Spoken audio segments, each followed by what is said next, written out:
Assalamualaikum warahmatullahi wabarakatuh. Jumpa lagi dengan saya Tama dalam Ada Apa Gerangan 2. Bagaimana kabar kalian? Semoga selalu diberikan kesehatan dan rezeki yang cukup. Kita lanjutkan cerita tentang Cahyo ketika kecil.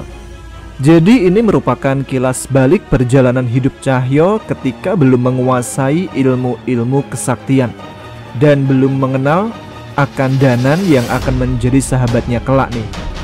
Kenapa saya baca kisah hidup Cahyo? Karena saya suka karakter Cahyo. Ada yang sama nggak nih? Angkat tangan di kolom komentar ya.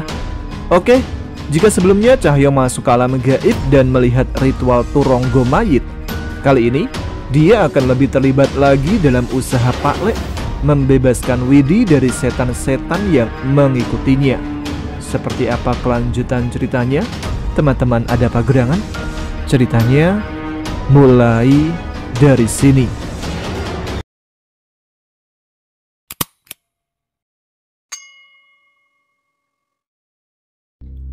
Pusakaku tidak untuk menghadapi masalah seperti ini, Mas.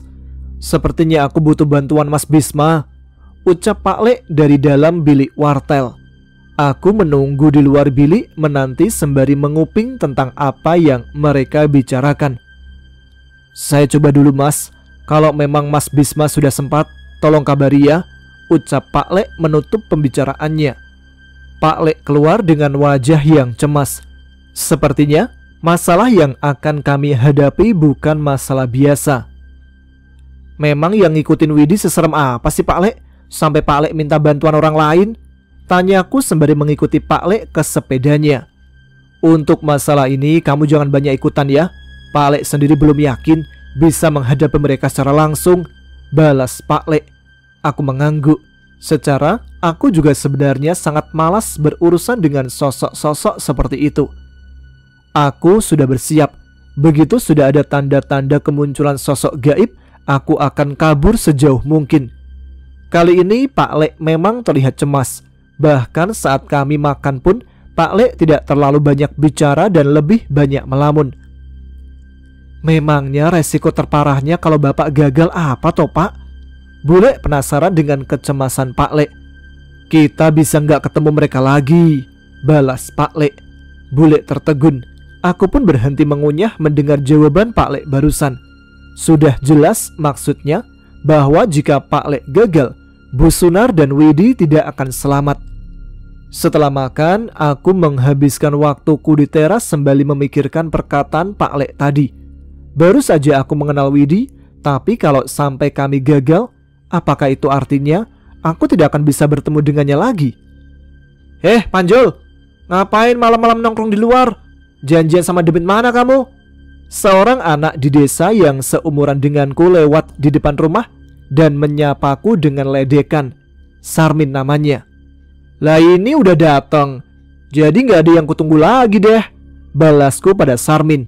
Wasem, bisa aja ngejawabnya. Yowes, duluan ya, pamitnya. Gak mampir, kapan-kapan aja kalau kamu udah mandi, ledeknya lagi. Kali ini aku tak membalasnya, dan membalasnya hanya dengan lambaian tangan. Aku masuk ke dalam rumah, namun aku merasa ada yang janggal dari ucapan Sarmin tadi. Dengan cepat aku berbalik dan segera menyusulnya. Kok kamu nyebut Panjul? Siapa yang ngasih tahu? Tanyaku pada Sarmin. Yalah, Pak Lekmu itu loh. Pas ke sekolah tadi minta nama di seragamu ditulis nama Panjul. Kreatif emang, balasnya sambil tertawa meledek. Wasem dasar Pak Le, ucapku yang segera meninggalkan Sarmin. Dengan cepat aku berlari menuju halaman belakang tempat Pak Le biasa menghabiskan malamnya sebelum tidur. Protes, pokoknya aku ingin protes. Ini namanya pembunuhan karakter dalam rumah tangga. Ada sebuah pendopo di halaman belakang. Tempat itu berbatasan dengan hutan kecil yang entah menyambung kemana. Aku melihat Pak Le sedang duduk bersila di pendopo itu tanpa bergerak sedikit pun. Ada sebuah tungku berisi kemenyan yang dibakar, dan ada segelas air yang ditutup dengan kitab di hadapannya. Aku pun mendekat, namun tidak ada respon dari Pak Le. Matanya benar-benar tertutup tanpa ada sedikit pun kedipan. Walaupun aku menggerakkan tanganku beberapa kali di hadapan matanya, Pak Lek tetap tidak bergerak. Tidak jauh dari tempat kami, aku menemukan tempat dengan beberapa ilalang yang cukup tinggi. Seketika, insting isengku berpacu membuatku ingin mengambilnya dan mencoba menggunakannya untuk menggelitik hidung Pak Lek. Namun, saat berada di tengah ilalang itu, tiba-tiba aku merasakan hal yang sangat aneh. Aku yakin tidak ada orang lain selain aku dan Pak Lek. Tapi entah mengapa, aku merasakan ada sosok yang memperhatikanku dengan tajam. Aku mencoba tidak memperdulikannya dan tetap memetik sehelai rumput liar yang panjang. Tapi setelahnya, seketika juga bulu kuduku berdiri. Terdengar suara tidak jauh dari tempatku berdiri saat ini.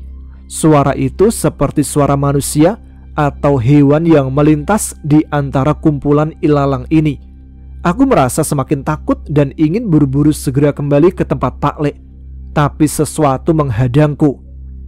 Ada bayangan putih melayang-layang menyerupai manusia. Ia menghadangku sebelum sempat mendekat ke arah Pak Lek yang tengah tertidur. Setan! Teriakku berharap Pak Lek terbangun dan mendengarku. Sayangnya aku tidak melihat sedikit pun gerakan dari Pak Lek. Pak Lek! Tolong Pak Lek! Ada setan! Teriakku. Terdengar suara mengerikan dari sosok yang melayang-layang itu. Sontak wajahku pucat dan terjatuh di antara ilalang. Ampun, saya nggak niat ngapa-ngapain, ucapku.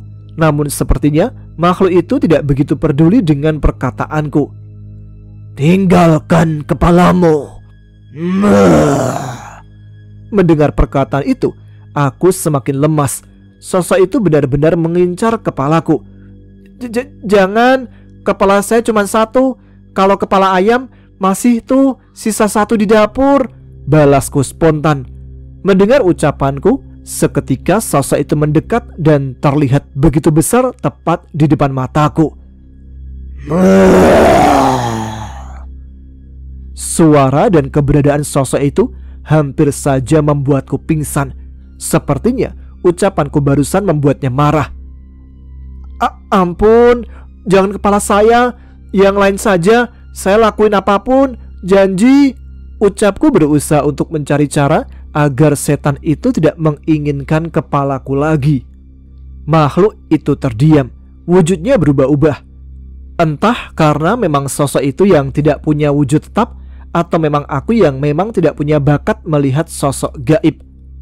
Kalau begitu, ku ampuni kau dengan satu syarat. Apa itu? Ada sebuah tempat keramat di bangunan ini yang kutempati. Kau harus merapikan dan membersihkannya setiap pagi sebelum matahari terbit, ucap sosok itu. Tempat keramat? Aku tidak menyangka ada tempat seperti itu di rumah Pak Lek. Atau jangan-jangan Pak Lek tidak mengetahuinya. Baik, tapi di mana tempat keramatnya? Tanyaku. Sosok putih itu membentuk sebuah tangan dan menunjuk ke sebuah bilik kecil di belakang rumah. Itu adalah kamar mandi. Kamar mandi? Nggak mungkin itu kan? Benar, itulah tempat keramat untukku. Bersihkan tempat itu sebelum matahari terbit dan jangan beritahu siapapun tentang keberadaanku. Itu bila kepalamu masih mau menempel di lehermu, ucap sosok itu yang kembali mendekat ke arahku. Iya, aku lakukan. Aku akan bersihkan tempat itu sebersih mungkin, balasku. Kutagih janjimu, ucap sosok itu yang kemudian menghilang begitu saja. Saat memastikan sosok itu tidak lagi berada di sekitarku, aku buru-buru berlari meninggalkan ilalang di sana dan menuju ke arah Pak Lek. Tepat saat aku sampai, tiba-tiba mata Pak Lek terbuka. Aku bersiap menceritakan hal yang barusan kutemui. Namun tiba-tiba aku terhenti saat mengingat ucapan dari sosok itu bahwa aku tidak boleh memberitahu keberadaannya. Kamu kenapa, Jul? Pucat banget, tanya Pak Lek yang sepertinya menyadari keanehan pada wajahku. Enggak, dingin di sini Pak Lek. Masuk aja yuk Pak Lek, balasku yang segera ingin kembali ke dalam rumah dan menjauh dari tempat di mana sosok itu menampakkan diri. Malam itu aku hampir tidak bisa tidur. Aku kepikiran bagaimana bila sosok itu muncul kembali. Berbeda dari hantu yang kulihat di belakang rumah Widi. Mereka menyeramkan, tapi mereka jauh. Sedangkan sosok ini berada tidak jauh dari tempatku berada saat ini. Pagi itu aku menikmati sarapan yang dimasakkan oleh bule dengan mata yang sayu. "Kok tumben gak nafsu makan? Gak doyan?" tanya Pak Le. "Enggak Pak Le, enak kok makanannya," balasku yang sebenarnya ingin sekali menikmati masakan bule. Namun rasa kantukku masih belum bisa kukalahkan. Bule datang menghampiri dengan wajah yang bingung. "Itu kok kamar mandi tiba-tiba bersih mengkilat? Pak Le bersihin?" tanya bule. "Enggak," balas Pak Le singkat. Aku pun mengangkat satu tanganku mengakui bahwa aku yang melakukannya. "Aku bule," ucapku. "Lah kok tumben?" "Lagi kesurupan," balasku tanpa mau memperjelas alasanku. Kalau sampai salah bicara dan membocorkan tentang sosok gaib di belakang rumah, bisa-bisa kepalaku melayang. Bule menggeleng melihat ekspresiku yang tak biasa. Aku makan dengan tatapan kosong, dengan kantung mata yang menggantung. Sementara itu, entah mengapa, aku merasa Pak Le sedikit tersenyum seolah menahan tawa. Berselang 1 hari, aku dan Pak Le kembali ke rumah Widi. Kali ini Pak Le membawa berbagai macam barang yang lebih banyak. Aku tidak mengetahui benda apa saja yang dibawa Pak Le di tas kainnya. Namun yang pasti, sepeda yang kami naiki cukup oleng ke arah tas yang kami bawa. "Malam ini kita coba bersihkan semuanya ya," ucap Pak Le kepada Bu Sunar. "Membersihkan Widi dari sosok gaib?" "Bukan, semuanya. Widi, Bu Sunar, hingga seluruh rumah ini," jelas Pak Le. Ternyata Pak Le membaca bahwa bukan hanya Widi yang bermasalah. Namun walau begitu, aku masih belum tahu masalah apa yang terjadi pada Widi sehingga ia didiagnosa sedang diincar oleh sosok roh gentayangan dari kelompok Jaran Gupolo. "Iya Pak Le, kabari saja apa yang perlu saya bantu persiapkan," balas Bu Sunar. Pak Le pun meminta Bu Sunar menyiapkan air hangat dan setumpuk kayu bakar untuk membuat api di halaman. Api itu harus sudah menyala sebelum matahari terbenam. "Jul, tugas kamu cari benda-benda yang mencurigakan di sekitar rumah ini," ucap Pak Le. "Benda-benda apa Pak Le?" "Buhul, raja, dan benda yang sekiranya mencurigakan." "Tapi bukannya pas motong rumput kemarin kita nggak nemuin benda begituan Pak Le?" "Benda itu ditanam dan disembunyikan.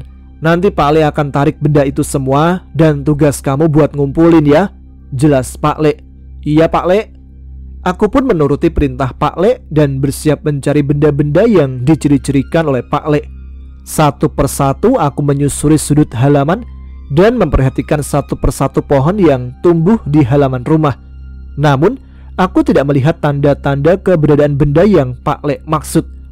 "Pak Le, aku udah puterin, tapi nggak nemu yang aneh-aneh," tanyaku bingung. Pak Le pun menoleh ke arahku dan melihatku dengan bingung. "Lah kamu ngapain toh Panjul?" "Nyari yang disuruh Pak Le tadi." "Lah Pak Le aja belum ngapa-ngapain. Kalau nggak nungguin Pak Le, kamu nyari sampai besok pagi juga nggak ketemu," balas Pak Le sambil menyeruput kopinya dengan santai. "Wah, Pak Le, tadi katanya buru-buru," protesku yang terkecoh perbuatan Pak Le. "Sudah dibuatin sama Bu Sunar, masa nggak diminum?" Pak Le tetap santai sembari menghirup aroma kopi itu seolah meledekku. "Istirahat dulu saja Cahyo, kasihan Pak Le ngenjot sepeda sampai sini.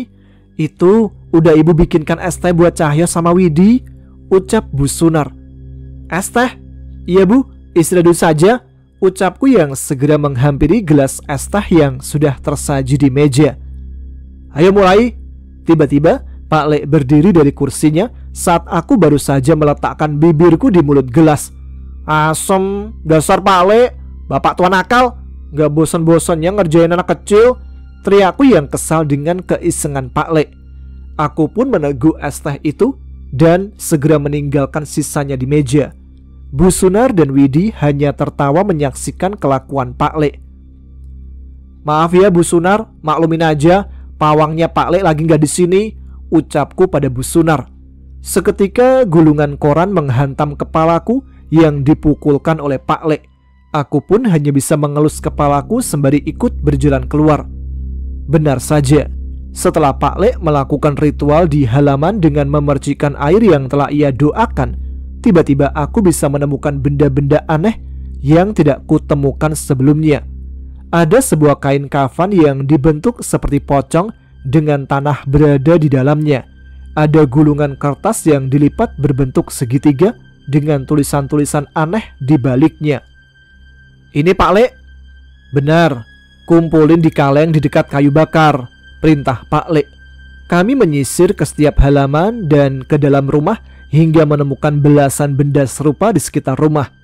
Saat sudah tidak bisa menemukannya lagi, kami pun mengumpulkannya di depan api yang sudah dinyalakan di halaman. Pak Lek membacakan doa pada satu persatu benda itu dan melemparkannya ke dalam api. Samar-samar, aku melihat bentuk seperti kabut putih menyerupai manusia dari benda yang dibakar itu. Setelahnya, sosok itu pun menghilang bersama terbakarnya benda itu. Pak Lek, tadi kayak ada kabut putih, wujudnya mirip manusia, ucapku yang kali ini mencoba berani mempertanyakan apa yang kulihat. Pak Lek menoleh ke arahku dan memegang dahiku dengan jempolnya. Kamu bisa lihat itu? Iya Pak Lek, emang kenapa? Pak Lek melempar benda serupa ke api lagi. Dan kali ini adalah kabut yang berwujud seperti ular yang menggeliat. Kamu lihat apa kali ini? Gak jelas Pak Lek, tapi mirip ular, sahutku. Pak Lek menghela nafas dan melanjutkan hal itu sembari menceritakan kepadaku. Sosok yang kamu lihat adalah makhluk-makhluk yang terikat dengan benda ini, jelas Pak Lek. Pak Lek bercerita bahwa benda ini adalah benda-benda yang digunakan untuk menyerang Ayah Widi dan seluruh anggota keluarganya. Dan yang mengerikan, itu semua sudah tertanam di rumah ini bahkan sebelum Ayah Widi meninggal.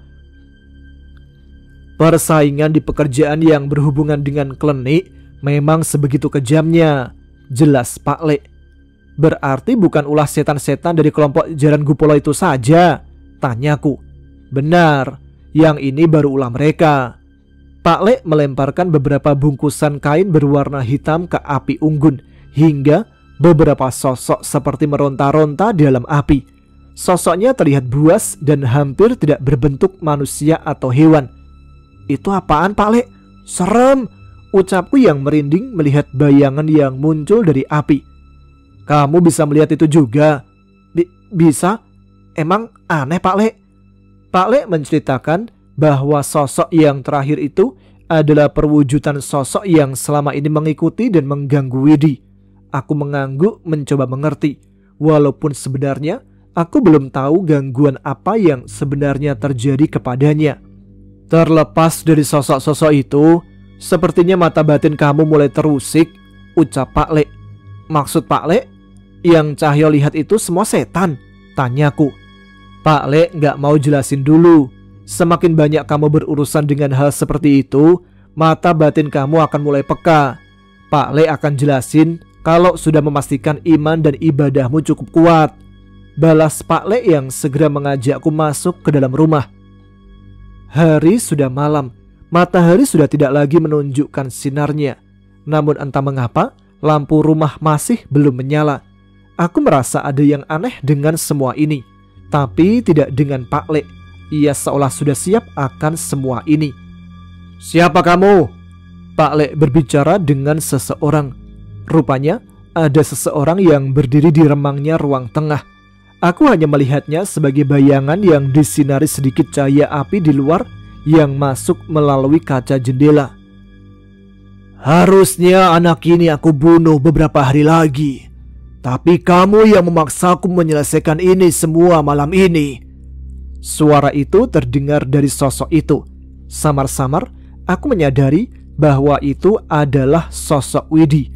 Tubuh kecilnya berdiri menantang Pak Lek dengan ekspresi wajah yang penuh amarah. Wajahnya pucat, namun setiap urat di kulitnya membiru. Widi kerasukan. Aku nggak takut. Aku sama Tuhanku, balas Pak Le. Widi pun tertawa meremehkan. Sementara aku melihat tangan Pak Le yang mengepal seolah merasa cemas. Tawa Widi terus terdengar bersamaan dengan tangis histeris Bu Sunar yang meringkuk di belakang Widi tanpa tahu harus berbuat apa. Sudah Le, sadar, jangan kalah sama demit itu, tangis Bu Sunar. Tapi Widi tidak menghiraukan tangisan ibunya dan menatap ke arah setiap jendela. Bersamaan dengan itu, aku merasakan seperti rumah ini telah dikepung. Jangan jauh-jauh dari Pak Le, perintah Pak Le. Aku pun mendekat dan menggenggam baju Pak Le. Bukan tanpa alasan. Aku saat ini seperti diawasi oleh sosok-sosok yang tidak dapat ku ketahui. Sampai aku menatap ke salah satu jendela. Saat itu juga wajahku pucat dan tubuhku lemas. Ada sesosok makhluk yang menatap kami dari luar jendela. Makhluk dengan wajah yang penuh bolong dan membusuk tertutup kain kafan mengawasi kami dari setiap jendela. Pocong? Tanyaku pada Pak Le. Pak Le mengangguk sembari menelan ludah. Sosok pocong yang kulihat saat ini benar-benar berbeda dengan saat aku tersesat di alam gaib beberapa hari lalu. Kali ini makhluk itu memiliki fisik yang mengerikan dan seolah berniat jahat. Pak Le pun tidak tinggal diam. Ia membacakan lantunan ayat-ayat suci sembari mengeluarkan sebuah benda. Korek api gas dengan ukiran aksara Jawa di wadahnya. Korek itu menyala dengan cahaya oranye memenuhi seluruh rumah. Kini aku bisa melihat lebih baik sosok Widi yang kerusukan dan Bu Sunar yang akhirnya berlari dari tempatnya meringkuk menuju ke belakang Pak Le bersamaku. Tapi tidak hanya itu saja. Cahaya api itu juga memperlihatkan sosok-sosok tak kasat mata yang berada di rumah ini. Mulai dari cahaya putih yang berterbangan hingga telapak kaki tanpa tubuh. Namun aku tahu bahwa sosok itu hanyalah penunggu rumah yang tidak ikut campur dengan urusan setan itu. Semakin terangnya nyala api dari korek Pak Le, makhluk di tubuh Widi pun merasa tersiksa. Setan-setan yang mengawasi di luar rumah pun merasa gelisah dan memilih untuk mundur. Api itu tidak akan bisa menyelamatkanmu. Malam ini akan jadi penentuan siapa yang akan bertahan, aku atau ilmumu. Setelah mengucapkan kalimat itu, Widi pun terjatuh lemas. Aku menyaksikan roh dalam Widi tidak pergi, dan sebaliknya ada asap hitam yang merasuk ke dalam tubuhnya. Aku mencoba menyalakan lampu, namun tidak ada yang bisa menyala. Sebaliknya, hujan mulai turun membasahi tanah dan mematikan api yang ada di halaman. Petir menyambar dan cahayanya menunjukkan pada kami tentang keberadaan pocong yang mengawasi kami di halaman. Jangan gentar, mereka tidak akan berani masuk, ucap Pak Le. Entah mengapa Pak Le bisa siyakin itu. Ia seperti sudah mempersiapkan sesuatu yang membuat makhluk seperti pocong di luar rumah tidak mampu mendekat ke dalam rumah. Bu Sunar, bawa kemari air hangat yang saya minta tadi, bersama baskom dan kain untuk membasuh. Panjul, ambil tampah bambu dan bawa tas Pak Le ke sini. Pak Le memerintahkan kami dengan tegas. Aku pun mengikuti arahan Bu Sunar untuk mencari tampah di dapur dan mengambil tas Pak Le. Sekali lagi, petir menyambar dan sosok pocong yang ada di luar benar-benar menempelkan wajahnya di kaca jendela tempatku mengambil tas Pak Le. Aku hampir terjatuh. Namun dari situ aku sadar bahwa ucapan Pak Le benar. Makhluk itu tidak akan sembarangan masuk ke tempat ini. Pak Le menggendong Widi dan membaringkannya di ranjang. Aku baru sadar bahwa terjadi sesuatu yang mengerikan kepadanya. Tiba-tiba borok muncul di sekujur tubuh Widi. Luka bernanah terbuka mulai dari pipi, leher hingga ke tubuhnya. Bau busuk pun mulai muncul dari luka-luka itu. Pak Le, sakit, ucap Widi yang sepertinya tersiksa dengan keadaannya. Astaga, Widi, Bu Sunar menangis sembari mengantar baskom berisi air hangat yang diminta Pak Le. Pak Le pun mengeluarkan beberapa benda dari tasnya. Ia menyusun di atas tampah beberapa jenis kembang, tungku, dan kemenyan, serta sebuah gelas berisi air yang ditutup dengan sebuah kitab di atasnya. Pak Le meletakkan tampah itu di bawah ranjang Widi dan membiarkannya berada di sana. Malam ini pastikan kita berdoa tanpa terputus. Malam ini penentuan nasib Widi, perintah Pak Le. Pak Le mencoba mengambil sebuah benda lagi dari tasnya. Dari bentuknya mirip sebuah keris pusaka yang dibungkus dengan kain. Namun sepertinya ia ragu untuk mengeluarkannya dan mengembalikannya lagi ke dalam tasnya. Kami pun bersautan membaca ayat-ayat suci di kamar Widi. Sesekali Widi kesakitan dengan luka-luka di tubuhnya. Namun Pak Le meminta Bu Sunar untuk mengompresnya untuk mengurangi rasa sakitnya. "Percuma, anak ini pasti mati," teriak sosok itu yang kembali menguasai Widi. Namun seiring dengan ayat-ayat yang kami bacakan, makhluk itu terlihat cemas dan kembali tidak menguasai tubuh Widi.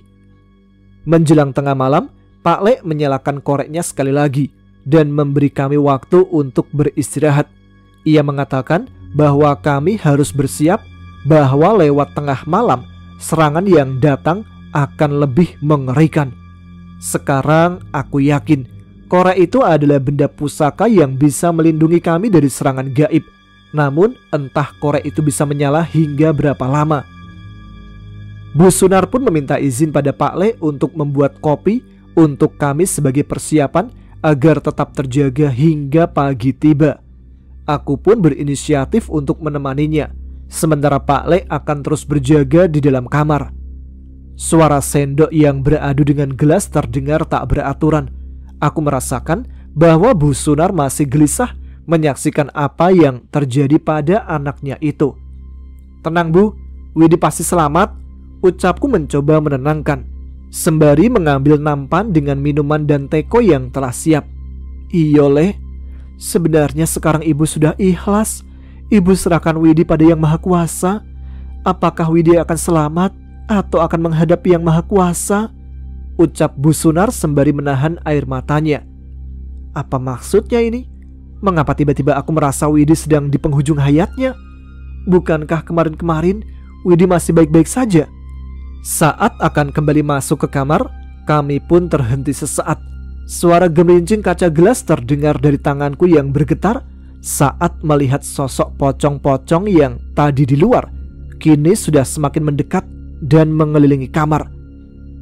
"Gak usah takut Bu, anggap tidak lihat saja," ucapku sembari terus mengulang ayat-ayat suci yang sedari tadi kami lantunkan di kamar. Pocong-pocong itu tidak menyerang kami, namun mereka terus menatap kami dengan wajah mengerikannya dan mengikuti kami. Sebagian dari mereka mendekat, wajahnya begitu dekat dengan bau busuk yang tercium oleh kami. Namun aku berusaha untuk tidak menoleh dan terus meminta Bu Sunar untuk melakukan hal yang serupa. Kami pun berhasil masuk kembali ke dalam kamar, dan sosok pocong-pocong itu tidak ada yang memasuki ruangan ini satupun. "Pocong-pocong itu udah sampai depan kamar Pak Le." Aku mencoba menceritakan bagaimana situasi di luar kamar. Pak Le pun mengangguk dan menyeruput kopi panas yang baru saja kami antarkan. "Setelah ini jangan ada yang keluar kamar lagi," perintah Pak Le. Aku dan Bu Sunar saling bertatapan dan mempersiapkan mental kami. "Kenapa tiba-tiba Widi bisa separah ini Pak Le? Bukannya sebelumnya baik-baik saja?" tanyaku penasaran. "Tidak Cahyo, luka-luka ini sudah ada di tubuh Widi sejak lama. Pak Le yang mengobatinya. Namun saat kambuh, luka ini malah semakin parah," jelas Bu Sunar. "Kenapa Widi gak pernah cerita?" tanyaku. "Matanya yang buta saja sudah membuat dia sulit bergaul, apalagi saat mengetahui kutukan ini. Widi hanya ingin merasakan bermain dengan normal," jelas Bu Sunar. Sekarang aku sadar mengapa Pak Le mengajakku untuk membantunya di kasus kali ini. Mungkin setidaknya aku bisa menjadi teman bermain Widi di masa sehatnya kemarin. Hanya sejenak waktu yang kami gunakan untuk menyeruput minuman yang melegakan dahaga kami, hingga akhirnya Pak Le menutup kembali korek apinya dan meminta kami terus melantunkan ayat-ayat suci. Hujan semakin deras, kilatan terus menyambar, sementara Widi terus berteriak kesakitan. Pak Le pun meletakkan tangannya di kepala Widi sembari membaca doa. Saat itu, lonceng jam dinding tua Bu Sunar berbunyi 12 kali, menandakan malam telah mencapai puncaknya. Seketika juga, Widi terduduk dengan mata yang memutih. Mulutnya seolah ingin berteriak, namun tidak ada suara apapun yang keluar dari mulutnya selain teriakan kesakitan. Namun lambat laun, suara itu berubah menjadi kata-kata dengan suara yang berbeda dari suara Widi. "Wanita sundal, kau senang kan kalau aku mati? Kau bebas dan bisa menikah dengan penjaga kebun juragan itu?" teriak Widi pada ibunya sendiri. Wajah Bu Sunar terlihat pucat. Ia sama sekali tidak menyangka kata-kata itu terucap dari mulut Widi. "Tidak, ibu gak ada hubungan apa-apa dengan dia, Widi," teriak Bu Sunar yang semakin meneteskan air mata. "Jangan bohong, semua orang sudah mengetahui kelakuan hinamu." Widi terus mencecar ibunya. Pak Le tidak tinggal diam dan kembali mencengkram kepala Widi. "Jangan terpengaruh, itu bukan Widi," teriak Pak Le. Widi berteriak sejenak, namun teriakan itu berubah menjadi tawa dan menatap ke arahku. "Kau masih berani hidup setelah seluruh warga desa dan orang tuamu mati, ya?" ucap makhluk itu sembari menatap ke mataku. Saat itu, semua ingatan tentang bagaimana kedua orang tuaku mati teringat dengan jelas di kepalaku. "Kau melihat semuanya, tapi kau tidak menolong mereka dan hanya melarikan diri. Kau yang menyebabkan mereka mati," ucap sosok di dalam tubuh Widi. Aku gemetar tak mampu lagi mengucap alunan ayat-ayat suci dari mulutku. Makhluk itu pun tertawa kegirangan. Namun Pak Le tetap bertahan. Ia tak hentinya membacakan doa-doa sembari mencengkram kepala Widi. "Dan kamu, menyelamatkan sebanyak apapun orang tidak akan mengubah kenyataan bahwa kau sudah membunuh anakmu sendiri." Makhluk itu berbicara sambil menoleh ke arah Pak Le. Aku pun tertegun mendengar perkataan setan itu. Pak Le terguncang, doanya hampir terhenti. Namun aku mengingat kembali semua kejadian di desaku dan memastikan bahwa semua yang dikatakan oleh setan itu adalah dusta. Tepat saat Pak Le terhenti dengan doa-doanya, setan itu mulai mencengkram tangan Pak Le. Namun aku segera menyautnya dengan ayat-ayat suci yang tadi sempat terputus. Aku menutup mata, tak peduli dengan apapun yang setan itu lakukan dan katakan. Aku hanya terus mengulang ayat-ayat itu dan meresapinya. Suara teriakan Widi terdengar semakin dekat ke arahku. Namun aku tak peduli dan tidak berniat untuk membuka mataku. Aku pasrahkan pada Tuhan akan apa yang terjadi padaku malam ini. Tapi setelah beberapa saat, aku mulai mendengar suara Pak Le kembali membacakan doanya dan suara Bu Sunar yang kembali membacakan ayat-ayat yang sama denganku. Mereka sudah memantapkan jiwanya kembali. "Bodoh! Kalian bodoh! Kalian hanya makhluk lemah!" Widi berteriak kesetanan dengan ekspresi kesakitan. Aku membuka mataku saat mendengar Pak Le mengeraskan doanya. Dan ketika tubuh Widi kaku, ia mengikat tangan Widi dengan sebuah kain. Widi meronta. Sekali lagi, korek pusaka Pak Le terbuka. Pak Le menatap wajah Widi melalui api yang menyala di korek itu. Ia menggenggam tangan yang terikat dan membakar kain itu dengan apinya. "Kanthi kuwasane Sang Pencipta, geni iki bakal ngeculake kekuatan ala ning awak iki," ucap Pak Le sembari membakar ikatan kain itu. Widi berteriak dengan keras berkali-kali. Pak Le berusaha menahan tubuh Widi agar tidak melukai diri sendiri. Sampai akhirnya Widi terkulai lemas dan aku melihat sesuatu keluar dari tubuh Widi.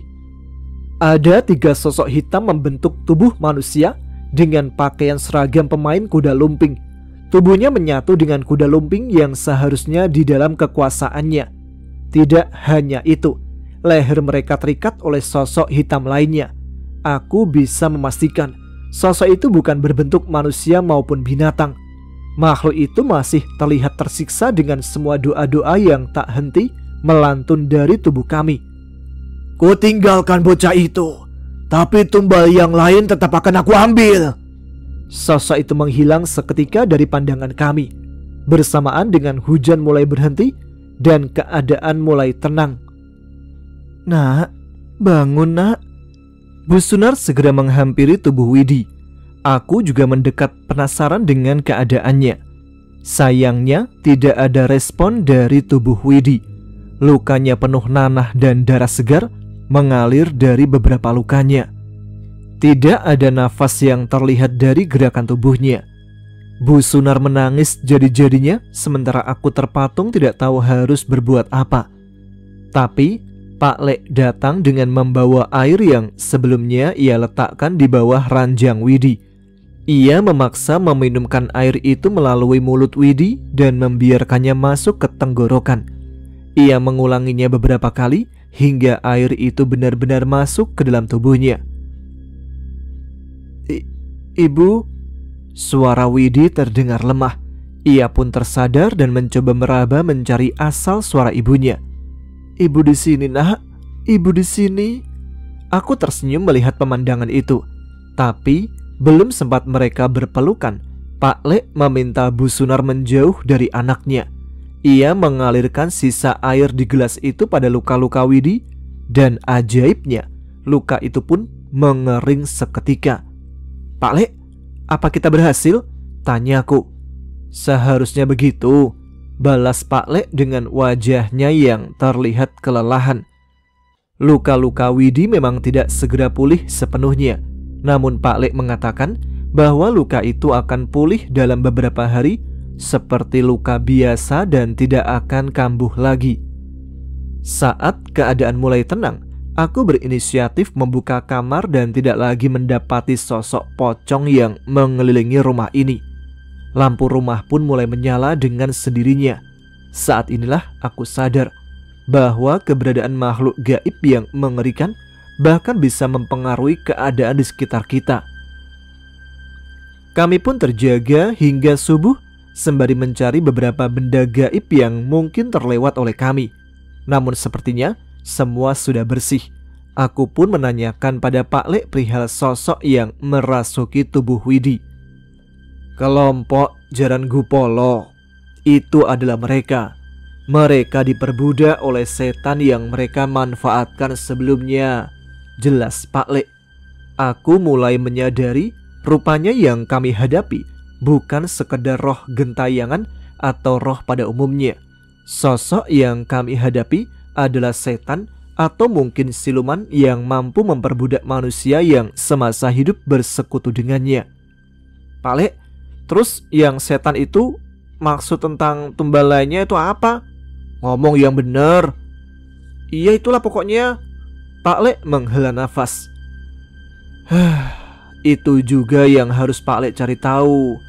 Sepertinya tugas Pak Lek belum selesai. Aku melihat Pak Lek berpikir keras. Ia sudah terlalu lelah malam ini. Sepertinya aku tidak boleh menambah bebannya lagi. Saat matahari terbit, barulah kami bisa beristirahat dengan tenang di tikar yang sudah disediakan oleh Bu Sunar. Cahyo, bangun. Cahaya matahari masuk melalui jendela ruang tamu dan menyorot tepat di wajahku. Suara Widi terdengar tidak jauh dari telingaku. 10 menit lagi, balasku yang masih tidak kuat menahan kantuk. Yo wes, tak tunggu, balas Widi. Benar saja, tidak lama kemudian Widi membangunkanku lagi. Udah 10 menit, ayo bangun, ucap Widi yang kini mulai menggoyangkan badanku. Aku pun tidak punya alasan lagi untuk menunda kebangunanku. Rupanya matahari juga sudah cukup tinggi dan Pak Lek sudah tidak berada di tikarnya lagi. Kenapa Towit? Habis capek semalam kamu tidur sampai siang juga gak apa-apa, balasku pada Widi.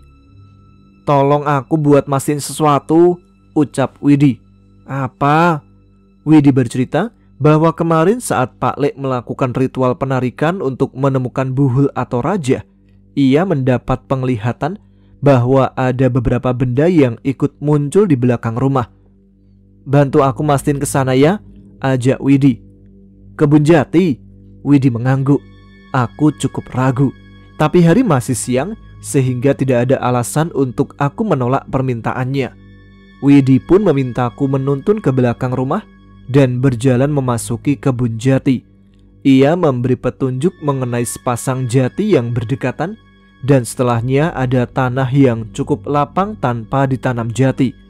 Dengan mudah aku menemukan tempat itu dan mendapati ada benda tergeletak di sana. Seharusnya benda itu ada di sana, ucap Widi. Benar, Widi tidak mengada-ada. Ada beberapa benda tergeletak di tanah tertutup dengan daun jati yang berguguran.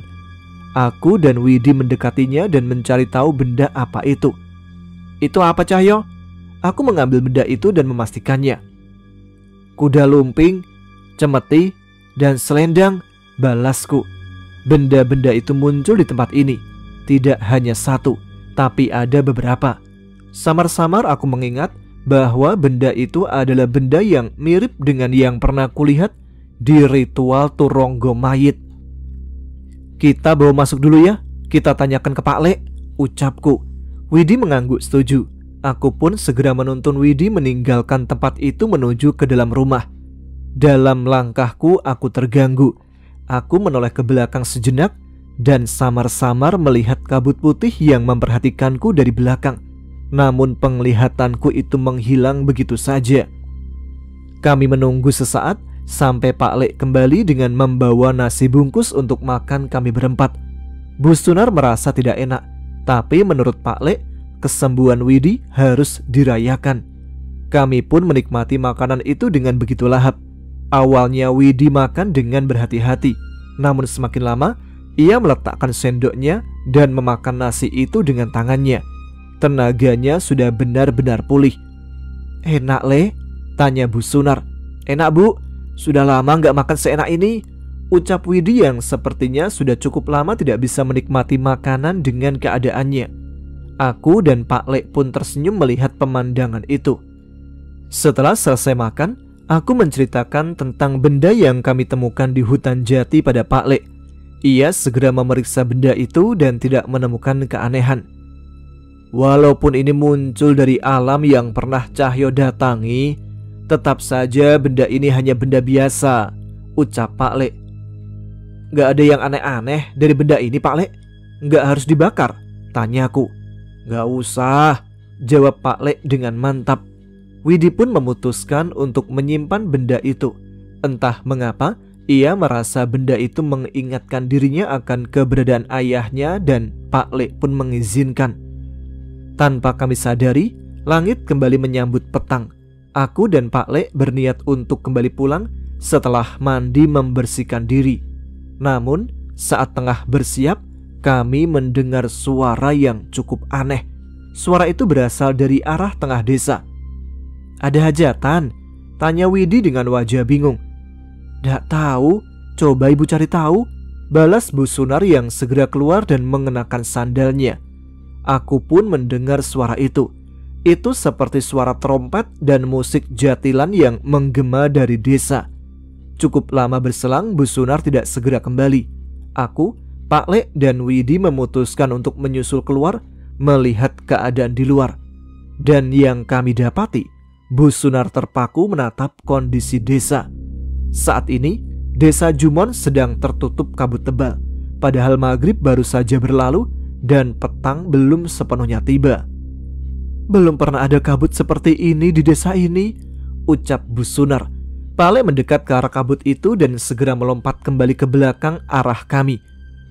Semua terasa jauh saat kita memasuki kabut itu. Kita pergi dari sini, perintah Pak Le. Kami segera beranjak pergi. Namun anehnya, Widi menolak untuk mengikuti kami. Widi, ayo kembali, bahaya, teriakku. Widi tidak menggubris dan terpaku di hadapan kabut itu. Dia ada di sana, ucap Widi tiba-tiba. Pak Le dan Bu Sunar berhenti dan menghampiri Widi. Dia siapa? Tanya Pak Le. Setan yang mengambil penglihatanku. Sekarang dia tengah ada di desa, di tengah kabut ini. Ia sedang bersiap menonton sesuatu, jelas Widi. Menonton? Tanya Pak Le. Wajah Widi kali ini berubah takut dan cemas. Sepertinya ia melihat sesuatu yang tidak biasa. Ada pementasan. Ada beberapa orang yang bersiap menarik kuda lumping dengan serombongan warga desa yang mengelilingi menontonnya. Mereka tidak sadar, jelas Widi. Mendengar ucapan itu, Pak Le menjadi cemas. Ia mengambil posisi duduk bersila sembari membacakan sebuah mantra. "Panjul, jagain Pak Lek dulu," perintahnya tiba-tiba. Aku tidak mengerti dan hanya mendekat ke arah Pak Lek. Pak Lek hanya berdiam tanpa gerakan dalam tubuh bersila. Namun saat mantranya selesai, tiba-tiba aku melihat ada sesuatu seperti bayangan putih yang meninggalkan tubuh Pak Lek. Tunggu, aku seperti mengenal sosok itu. "Cahyo, Pak Lek kenapa?" tanya Bu Sunar. Enggak apa-apa kok Bu, tenang aja, percayain sama Pak Lek," balasku seadanya.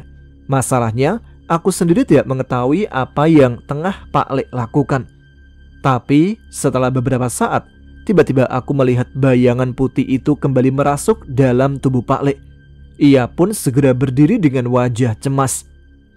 "Ini yang mereka maksud. Tidak cuma Widi, mereka juga mengincar warga desa untuk menjadi tumbal mereka," ucap Pak Lek. "Siapa Pak Lek? Ngomongnya yang jelas," balasku. "Kelompok Jaran Gupolo. Setan yang tadi." "Bukan, mereka anggota yang tersisa. Mereka harus mencari tumbal pengganti agar bisa terus hidup dan tidak diperbudak oleh setan yang mereka sembah," jelas Pak Lek. Ucapan Pak Lek jelas saja membuat kami semua cemas. Pak Lek pun segera meminta kami kembali ke rumah secepat mungkin untuk mencari tempat yang aman. Namun, di tengah jalan, aku teringat hal penting yang membuatku kesal. Aku menatap Pak Lek dengan tatapan curiga. Ternyata, bayangan putih yang keluar dari tubuh Pak Lek tadi mirip dengan sosok yang menyuruhku membersihkan kamar mandi setiap subuh. Sepertinya, Pak Lek sudah berhasil mengerjaiku. Pak Lek kampret. Oke, itu dia cerita hidup dari Cahyo. Seru kan ya? Walaupun ketika masih anak-anak sangat jenaka, tapi akan tumbuh jadi pemuda yang sableng. Aktifkan notifikasinya biar tidak ketinggalan cerita selanjutnya. Like jika kalian suka, share, dan tentu saja subscribe channel ini supaya kami lebih bersemangat. Jangan lupa juga tuliskan komen, tunjukkan eksistensi kalian. Saya Tama sekarang harus pamit, tetap semangat ya. Jaga kesehatan. Wassalamualaikum warahmatullahi wabarakatuh.